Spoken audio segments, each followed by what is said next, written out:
Your glow up made people who doubted you go completely silent. Not because they're happy for you, not because they finally see what they should have seen years ago. They went silent because there's nothing left to say that doesn't make them look small. Every prediction they made about you turned out wrong. Every doubt they voiced out loud, in rooms you weren't even in, has been quietly disproven, one piece of your life at a time. And now the only dignified move left is to say nothing at all. That's the part nobody warns you about. You spend years imagining the moment they'd finally have to eat their words, picturing some dramatic confrontation where you list off everything you accomplished and watch their faces change. But it never happens like that. It's quieter, colder. They just stop talking about you. The comments stop. The subtle jabs disguised as concern stop. The unsolicited advice about how you should really be more realistic stops. And in that silence, you realize something. You didn't need to prove them wrong out loud. You just needed to keep living, and the proof built itself. Let's go back to where this started, because the silence only makes sense once you understand what came before it. There was a version of you that people had already decided on. Maybe it happened early, a teacher who wrote you off, a parent who compared you to someone else, a sibling who got called the smart one while you got called the pretty one, or the wild one, or the one who'd figure it out eventually, which is a polite way of saying nobody expected much. Maybe it happened later, a breakup where you were told you'd never do better, a job where you were passed over for people less capable but more confident, friends who laughed a little too hard when you said what you actually wanted for your life, like the idea of you achieving it was the punchline of a joke they were all in on except you. Whatever it was, a story got written about you before you had any say in it, and for a while, you might have even believed it. That's the quiet tragedy underneath every glow-up story. Before there's a transformation, there's usually a period where the doubt from other people becomes doubt in yourself. You start editing your dreams down to a size that feels safer, more believable, less likely to embarrass you if it doesn't work out. You start explaining your ambitions with a nervous laugh, like you need to get ahead of their skepticism before they can voice it.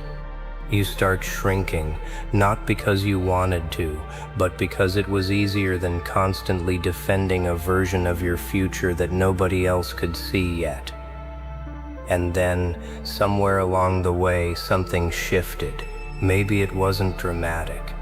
Maybe there wasn't a single defining moment you can point to and say, that's when everything changed.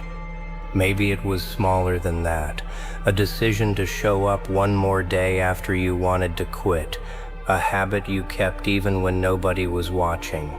A boundary you finally set with someone who'd been feeding you doubt disguised as honesty.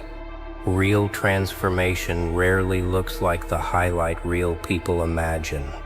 It looks like 1,000 unremarkable choices made consistently, long after the excitement of starting wore off, long after anyone else was paying attention, long after it would have been easier to quietly go back to being who they expected you to be. That's the part they never saw. They saw the before. They're only now seeing the after. They missed the entire middle. The mornings you didn't want to get up, but did anyway. The setbacks you absorbed quietly, instead of announcing to the group chat. The times you almost gave up and talked yourself back into it with nobody else in the room to convince. They don't get to see any of that. All they get is the result, dropped into their feed or their life with no context, no montage, no explanation of what it actually cost you to get there. And because they missed the process, all they can do is react to the outcome. and the outcome doesn't match the story they told about you. So they go quiet, because the story doesn't work anymore, and they haven't figured out what to replace it with yet. Here's something worth sitting with. Their silence isn't actually about you, it's about them. When someone doubted you out loud repeatedly, they weren't just making a prediction about your future, they were making a statement about their own worldview. They were saying, this is how the world works. This is who gets to succeed and who doesn't. This is the ceiling that applies to people like you. Your glow up doesn't just prove them wrong about you specifically. It cracks the whole framework they built their confidence on. If they were wrong about you, what else were they wrong about? What other ceilings did they invent that don't actually exist? That's an uncomfortable question, and most people would rather go silent than sit with it. So the silence isn't generosity. It isn't them quietly cheering you on from a distance, happy to see you win. It's often just self-protection. The fastest way to avoid confronting how wrong they were is to stop bringing it up at all, hope everyone forgets they ever said it, and move on like the doubt never happened. You remember, though. You remember exactly who said what, and when, and how confidently they said it, like they were stating a fact instead of a fear. You remember the specific tone people used when they asked if you were sure about your plans, the particular kind of concern that isn't really concern at all, just doubt wearing a caring voice. You remember, and you don't need to bring any of it up, because bringing it up would put you back in the position of needing them to acknowledge it, and you don't need that anymore. That's the real glow up. Not the external results, but the fact that their opinion of your potential stopped being something you needed corrected. There's a version of this story where you spend your success trying to make them say something, where you post the achievement specifically hoping the person who doubted you sees it and comments, hoping they reach out, hoping they finally give you the acknowledgement you spent years wanting. If you're honest with yourself, you probably did some of that early on, checking who viewed what, half expecting the message that never came, quietly disappointed every time the silence continued instead of breaking into the apology you thought you deserved. That's human. Wanting vindication from the people who doubted you isn't petty, it's natural. But somewhere along the way, chasing their reaction started to cost you more than their doubt ever did, and you had to let that go too. Because here's the truth about people who go silent instead of admitting they were wrong. They're probably never going to say it. You could wait years for the acknowledgement, the apology, the moment where they finally say I was wrong about you, and it might never come. Some people are constitutionally incapable of admitting that. Their identity is built on being right, on being the reasonable one, on being the person whose judgment can be trusted, and admitting they misjudged you threatens that identity more than they're willing to risk. So instead of confronting it, they just quietly retreat from the conversation altogether.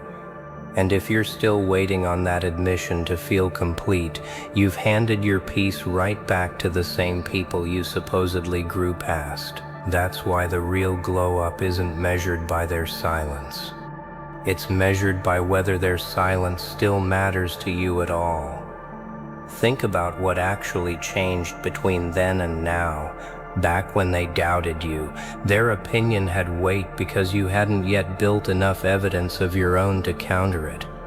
You needed something to hold on to, and their doubt was loud enough to fill the space where your own confidence hadn't fully formed yet.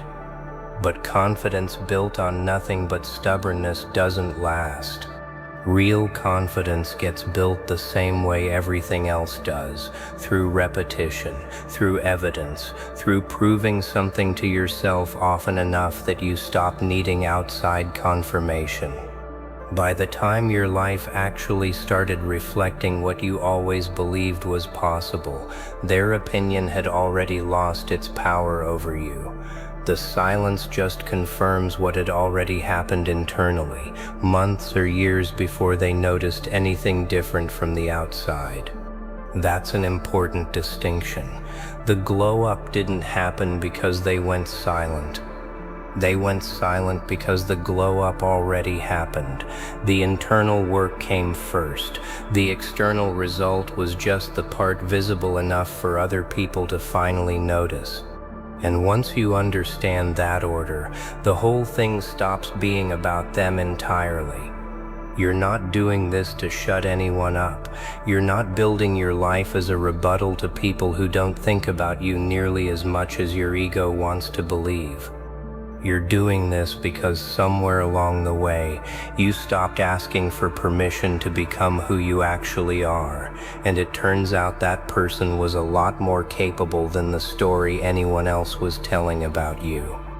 There's a specific kind of person who struggles most with your silence turned success, the ones who positioned themselves as realists back when they doubted you. Not the outright cruel ones, not the ones who insulted you directly, but the ones who framed their doubt as wisdom. I'm just being honest with you. Someone has to tell you the truth. I don't want to see you get hurt. Those people are the hardest to hold accountable because their doubt always came wrapped in concern, which made it feel ungrateful to push back at the time. You couldn't call it out as doubt because it was disguised as care. And now, watching your life prove their honesty wrong, they have even less to say than the people who doubted you openly. Because admitting they were wrong means admitting the concern was never really about protecting you. It was about their own limited sense of what was possible, projected onto your future like it was fact. That's a harder kind of silence to sit with, because you can't even be angry at them the way you can with someone who was obviously unkind. They'll always be able to say they meant well. Maybe they did, but meaning well and being right aren't the same thing, and your glow-up is the proof of that gap, whether they ever acknowledge it or not. Then there's a different category entirely. The people who didn't doubt you loudly, who never said a discouraging word to your face, but who you could tell, in 100 small ways, weren't expecting much from you either. The friend who was surprised, a little too obviously, when you started doing well. The family member who kept bringing up your old struggles long after you'd clearly moved past them, like they needed the old version of you to still exist so the new version didn't feel so unfamiliar. The acquaintance who used to offer advice in a tone that assumed you needed rescuing, and who has gone strangely quiet now that it's obvious you didn't. Silent doubt is still doubt. It just doesn't leave fingerprints the way the loud kind does, which makes it almost impossible to confront directly, and easy for people to deny it ever existed if you tried. You're not trying to confront it though, that's the whole point. You're not building a case to present to anyone. You're not keeping a mental list so you can eventually read it off like an indictment. The list exists. Of course it exists, you're human. You remember who believed in you and who didn't, but it exists quietly, in the background, informing who gets access to your life going forward, rather than being wielded as ammunition in some imagined future confrontation that was never going to happen anyway. Because that's really what changes after a glow-up like this. Not just what people think of you, but who you let close enough to have an opinion that matters. The people who doubted you don't get automatic re-entry into your inner circle just because your circumstances changed. Admiration that only shows up after success isn't the same as belief that existed before there was anything to admire. You know the difference now, in a way you didn't back when you were desperate for anyone's approval. Back then, you might have let anyone in who offered a kind word. Now you notice the timing. You notice who believed in the potential and who only believes in the results. That discernment is its own kind of glow-up, quieter than the visible one, but just as important. It's the difference between chasing validation from everyone and choosing carefully who's even allowed to weigh in on your life at all. The version of you who used to explain your goals to skeptical relatives at every holiday gathering, hoping this time they'd finally understand, doesn't exist the same way anymore. You stopped needing them to understand. You just kept going, and eventually your life did the explaining for you, in a language even the doubters could read, even if they'd never admit they understood it. It's worth acknowledging, too, that not every doubter was wrong to be cautious. Some of them weren't trying to tear you down. They were genuinely scared for you because they'd seen dreams like yours fail before, in other people, in themselves even. Their doubt came from experience, not malice. That doesn't make it less painful to carry at the time, but it's worth separating from the doubt that came from smaller places. Jealousy, insecurity, a need to keep you at a size that didn't threaten their own comfort. Not every silent person owes you the same kind of scrutiny. Some of them are just quietly proud, unsure how to say it after years of caution, waiting for you to bring it up first so they don't have to be the one to admit they underestimated what fear could hide. You don't need to sort all of that out for them either. Their silence is theirs to carry, whatever the reason behind it. Your job was never to manage how other people process being wrong about you. Your job was just to keep becoming the person you always suspected you could be, whether or not anyone else was watching closely enough to notice in time. Because glow up makes it sound easy, like a filter you apply to your life and suddenly everything looks different. It wasn't easy.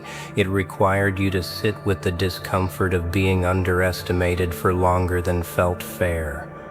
It required you to keep showing up for a version of yourself that didn't exist yet, trusting a process you couldn't see the end of, while people around you either quietly waited for you to fail or loudly predicted that you would. It required you to develop a relationship with your own belief that didn't depend on anyone else's validation.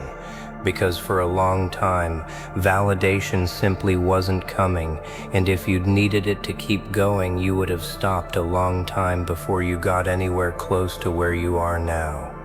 That's the part people skip when they talk about transformation. They talk about the after. They rarely talk about the specific loneliness of building something nobody believed in yet, of trusting a version of yourself that existed only in your own head while everyone else around you operated off an outdated draft. That loneliness is real, and it's also, in hindsight, the exact thing that made the transformation yours. Nobody handed it to you. Nobody believed in it enough to help carry it. You built it in a silence of your own, long before their silence ever started. And now that silence has swapped sides. It used to be them being loud with doubt and you being quiet, absorbing it, unsure how to respond, unsure whether they might be right. Now it's you moving forward, unbothered, and them being quiet, unsure how to respond to a version of you they never accounted for. The roles reversed completely, and neither side needed to say a word for that shift to be obvious. Some of them will eventually come around. Not with an apology, don't expect that. but with a subtle change in tone, a sudden interest in staying in touch, a compliment dressed up like they were rooting for you the whole time. Let them have that story if they need it. You don't have to correct it. You don't have to remind them of what they actually said back then. Their revisionist history doesn't threaten your reality. You know what happened. You were there for all of it. The doubt, the silence that followed, and everything in between that they never witnessed at all. The people who doubted you the loudest usually end up saying the least once they see where you landed. That's not an accident. That's what happens when reality gets too undeniable to argue with, and the only remaining option is to stop bringing it up and hope nobody remembers exactly how confidently they once bet against you. You remember. And you don't need them to say a single word about it, because their silence has already said everything that needs to be said. Years from now, when someone new meets you and can't imagine you as anything other than exactly who you are right now, none of them will know about the version of you that existed before the silence started, the one who got underestimated, who absorbed doubt disguised as concern, who kept going anyway without any promise it would ever pay off. That version of you did the actual work. This version just gets to live in what it built, and the people who doubted the first version don't get to claim any credit for the second, no matter how quiet and agreeable they've become now that arguing with your results stopped being a winnable position.